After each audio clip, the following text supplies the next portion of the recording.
All right. Sorry. I was waiting for it to load on YouTube. Okay, so what's up, everybody? This is the pre-tourney talk for our next event, which is Sunday on either Rabon or Boyd Millie Pond. Couple things to keep in mind. We did make some adjustments to the time frame. Let me see. I believe. Okay, so I was told by Cam that he was going to do 7:15 on the app. It's showing 7 a.m. right now. Make sure if you do sign up for the event that you are looking at the app. It should be 7:15 a.m. That's what the plan was. But if it says 7 a.m., just like I said, please keep an eye on the rules or on the sign up. It will say on there. Let me see. Oh yeah, okay. Sorry, that is correct. I'm going to show you guys if it'll let me. I don't know if you can see it. Okay. Anyways, you scroll into the rules and it is so it starts at lines in or at 7:15. The standings are going to cut off at 11:15, and lines out is at 1:15. So a couple things about UK. So launch and lines in is at the same exact time, just like any tournament that you fish with when it comes to kayak fishing. When you launch, you don't have to launch your boat into the water at 7:15. You just can leave the ramp at that time. So get to the lake, have your stuff ready, launch it, and just wait at the dock. And then as soon as 7:15 goes, that's when you're allowed to leave. So that makes sense. If you're new to kayak fishing, that's the thing that you do. Any club, if it says lines in or launch at a certain time, that doesn't mean you have to back your trailer in at that time. It just means that you could leave the boat dock at that time. So that's 7:15. You'll be able to see the live standings until 12:15, like I said. They'll shut off. And then I am going to message you at 4 p.m. after the tournament, and I'm going to say, hey, you placed. I'm going to, and I'll send you a link as we get closer to the time. Every tournament, there is a weigh-in at 5 p.m. So if you think you cash a check, there's a weigh-in at 5 p.m. Maybe if I message you at 4 and you're on your way home, maybe you just stop at McDonald's or something, and just so you could show for the weigh-in. That's our way of giving you a chance to, be proud of yourself. It's pretty awesome to cash a check. Yeah, I was going to say that in here in just a minute. Cam's talking about how there's big fish in these lakes. But please try to make the weigh-ins. I know it's hard sometimes. It's like I said, like you're driving home, you're waiting. You're just trying to get home and you're like, I don't have enough time. But just pull over. It'll take 2 minutes out of your time. You just click on the link. It'll take you into the stream. I'll pull you in, and we'll talk about your day. And everybody gets to see you, and you get to be proud of yourself. And it's a permanent recording, so you can go back and look at it. It's on the public YouTube page.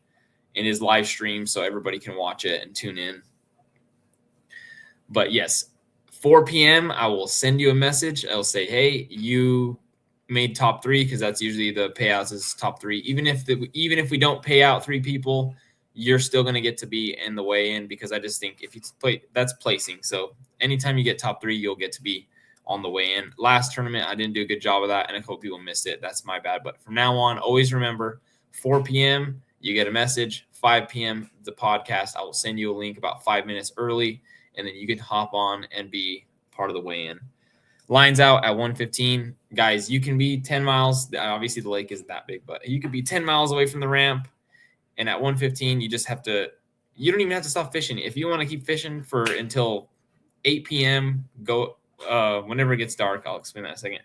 At 8 p.m., that's fine. Just keep fishing as much as you want. You just can't submit any more fish. And really, you can submit more fish. They just won't count, if that makes sense. Any clubs like that, when it says lines out on Tourney X, that just means, you just have to – you can't submit fish, and they won't count anymore. Couple things. Please try to check in and check out at the ramp. It is a safety thing. Guys, if something happens, at least we know, hey, they're on Rabon, or hey, they're on Boyd Millet Pond. We haven't seen them. So we know where to go looking if we're worried about you. If something happened, maybe somebody got hurt, we're like, where the heck are they? Okay, the last time they checked in, they were at Rabon. It was 7:15 a.m. So check in when you get to the ramp, check out. Oh, sorry, one more thing. Lines out at 1:15, you have 1 hour to submit your fish. So If you are finding that you have bad service on either of the lakes, I would try to get out, start heading to the ramp a little early so that you can get those submissions. But you have 1 hour to get those submissions in before 2:15.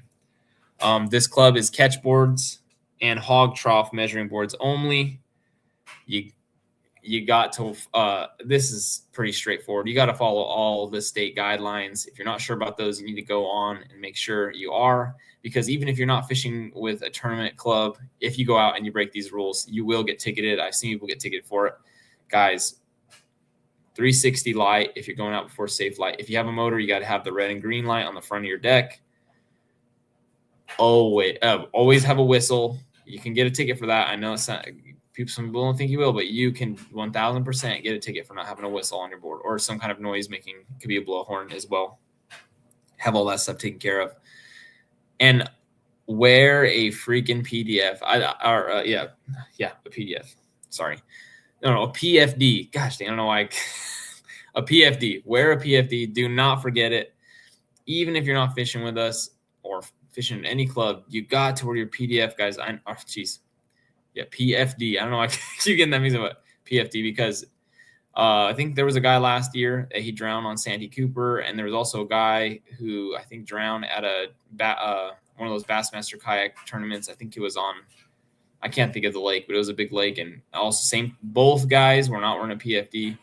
That could be you guys if you don't wear them. So wear them, obviously, because it's a rule of the club, but also we don't want to have a search team go looking for you because you weren't wearing your PFD and you drown in the lake. That's I always get on a tangent about that because I see so many people online. I'll see them like there's a video of them fishing, or they take a picture and they don't have a life jacket on, and you're like, I get you can swim. Some people can swim great, but you get anything can happen. A boat hits you, you get knocked out, you fall in the water. You don't have a personal flotation device, so you just drown.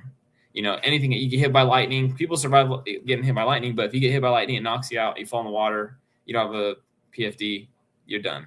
That's it. It's over. And it could be anything. You could slip, fall out of the kayak, hit your head on a branch on a laydown, knocks you out, gone, toast. So wear your PFD. I'm gonna stop talking about it. But Boyd Mili Pond is not a permit lake, so you can just go fish it. You don't need to go get a permit. So if you're interested in fishing the tournament and you don't want to have to pay for a permit, or you don't want to worry about it, then that's where I would go. There is big fish in there. I have heard of people catching 10-pounders out of there. I mean, it's a pretty small lake, but like I said, I've heard lots of stories about that lake having giants. It's not a big lake, and there's probably not a lot of water that's really good. Since it's so small, but the spots that are good, they might have some freaking giants in them. But again, I've heard lots of stories about this lake. I will say, if you've never fished it, be cautious. There is a sandbar right off of the ramp. So a lot of people talk about having a hard time navigating that, getting around and getting over it. So just keep that in mind.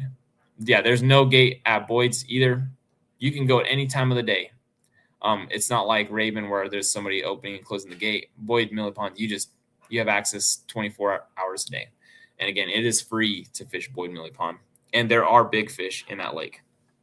I've never fished it, but I've heard countless stories from a lot of, I would say, reliable sources that the lake has big fish. I mean, think about Saluda, guys. We fished there, and there was a bunch of giants. Jose caught a 24-incher out of there. And I think that lake is only like 300 acres. I don't know how big Boyd is. Let me see. I'll tell you right now.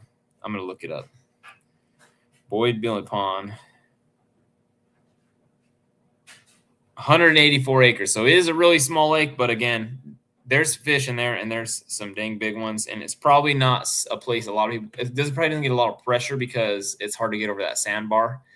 And I'm guessing no boats go fishing a lake that small. So could be a good one. Rabon, on the other hand, is a permit lake. The permit costs $30. If you want, you can also get a 2-day pass. I do not know how much the 2-day pass is. There's nothing on the website. It just says you can get a 2-day pass, but I imagine the 2-day pass is really cheap compared to the $30. It's probably $5-10 if I was to guess. I don't see why it would be more than that. You don't have to pay extra for having a motorized kayak. I've gotten a permit there before. I have a 2026 one. I bought it in 2025. They gave me a 2026 one because it was so late in the year. But it was $30. I told him I had a motor, and he was like, "Yep, $30. That's it." So I think it's a pretty good deal. And I have again heard a ton of great stories. I actually have a buddy who fishes UKA, has showed me some pictures. There are in fact giants in Rabon, a lot of them. There's a guy on TikTok that I follow. He fishes Rabon all the time. He's always catching 4 or 5 pounders out of there. The lake has big fish. It does. I went there and fished myself, and I couldn't figure it out. It was in the fall, and you know how weird the fall can be sometimes. But there are definitely giants in there, and it's a pretty cool lake that you probably are not going to get a similar experience any other smaller lakes here in South Carolina. There's a lot of rock, like good like on point. It's real like isolated rocks where it's like, dude, you could probably I don't know, you could probably deep crank them, throw a Carolina rig. You could probably do a bunch of that cool offshore stuff that you see KVD do. I could be totally wrong, but that's what I'm guessing, just by doing the scanning that I saw there. Another thing about Rabon, like I said, it is a permit lake. That means most permit lakes are like this. It opens at daylight and closes at the time the sun goes down. Some things to keep in mind. So it opens at probably around 6:30. That's when safe light is. That's when the sun comes up in the morning. So you have from 6:30-ish until 7:15 to get your boat in the water so you can get going. After that, at the end of the day when the sun goes down, they close the gates. And I've heard at Rabon specifically that guy waits at the gate, and he'll right at time he'll close it. So if you decide to stay later, you're having a good time, and the sun starts coming down, get your butt out the water and get out of there so you don't get locked in, because then you're going to get a ticket. I think they tow you. It just like any of the other permit lakes is kind of messed up. Yeah, we should see a good turnout on this one, guys. There's plenty of space on both lakes. And again, giant fish on both of them. 1,000%. There's big fish in there. And I think we could see somebody beat 24 inches. That's a hard fish to beat in a biggest bass of the year. There also is the TOC on the same lake where we caught it, but that's a freaking giant. But it's possible. I think I saw a 23 out of Rabon before. So they're in there. I'm trying to think if there's anything else I need to tell you guys. Okay. It's a permit lake. I called them today and I said, hey, is anybody going to be there tomorrow, which is Saturday, to sell permits? And I talked to the guy, the warden, and I'm just going to say, take what I say with a grain of salt. I am not going to be liable. I am not liable. I'm just telling you what I heard, what someone told me, the guy in charge. Cam's not liable. You're liable, but this is what I was told. I called him. I said, you can be there tomorrow. He says, I'm going to be there tomorrow, in and out of the office. I'm going to be really busy. They're having a little kids tournament at Rabon on tomorrow morning from 8 to 11. So if you want to take your kids 5 to 15 years old, they fence off a little spot, and it's catfish fishing. It sounds like it's a fishing rodeo or something. Like Cam made a post on Facebook. Anyways, he said, I'm going to be really busy with that. He said, do you have a boat or a kayak? I said, I got a kayak. He told me if you don't see me and you're not able to buy a pass, just go. Like, you're good. Like, just go out there and fish. Don't worry about it. He said, we don't make a big deal out of it as long as you're a legal kayak. So legal kayak means you're following the rules. It's 360 light. Red, green light if you have a motor. If you have a motor, kayak's registered. You got your life jacket. You got your whistle. He's like, that we don't make a big deal out of it if your kayak's at least legal. If you're not legal, that's when we have a problem. This is what he told me today. I talked to him on the phone. So it sounds to me like they kind of don't care. That's what I'm taking from that conversation. Again, taking it with a grain of salt.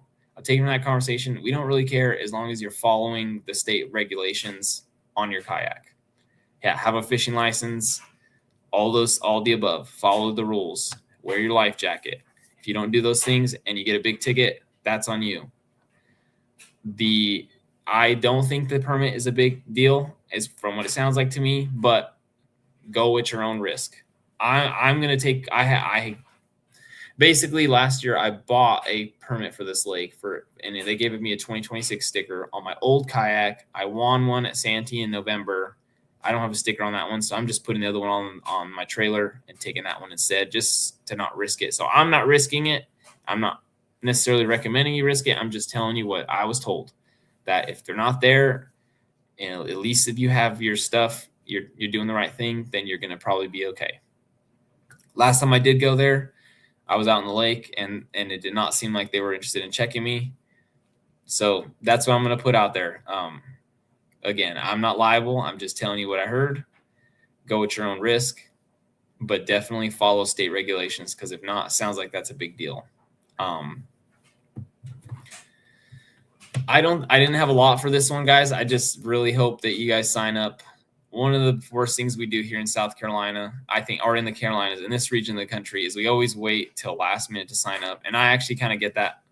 I'm almost kind of talking like you're bad for doing it. I'm doing the same thing.